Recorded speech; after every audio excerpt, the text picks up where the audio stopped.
વડોદરા શહેરમાં આવેલ ward number 3 જે ફતેગંજ વિસ્તારની અંદર ટૂંક સમય પહેલા ભૂવો પડ્યો હતો। હાલમાં જે કહેવાય છે કે ઉડા સર્કલ પાસે જે ક્રોમા બિલ્ડિંગ પાસે જે મસ્ત મોટો ભૂવો પડ્યો છે। આ ભૂવો 8 ફૂટ ઊંડો છે અને 8 થી 10 ફૂટ જેટલો પહોળો ભૂવો છે।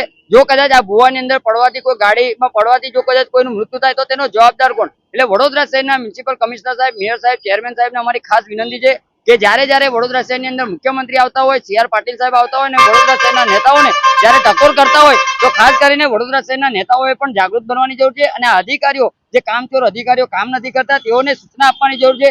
કારણ કે આની અંદર જે પણ કોન્ટ્રાક્ટરે જે કામગીરી કરી છે, આ કોન્ટ્રાક્ટરે પોકળ કામગીરી કરી છે અને આડેધડ ખોદકામ કરવાના કારણે અવારનવાર જ્યારે ભૂવા પડતા હોય એટલે ખાસ કરીને આવા અધિકારીઓને તાત્કાલિક ધોરણે સ્થળ તપાસ કરવી જોઈએ અને નિરીક્ષણ કરી અને આ ભૂવાનું પુરાણ કરવું જોઈએ। અને આ ભૂવો જો 24 કલાકની અંદર પુરાણ કરવામાં નહીં આવે તો આ ભૂવા પાસે બેસીને રામધૂન કાર્યક્રમ કરવામાં આવશે। તેની સંપૂર્ણ જવાબદારી જે તે જવાબદાર વ્યક્તિની રહેશે।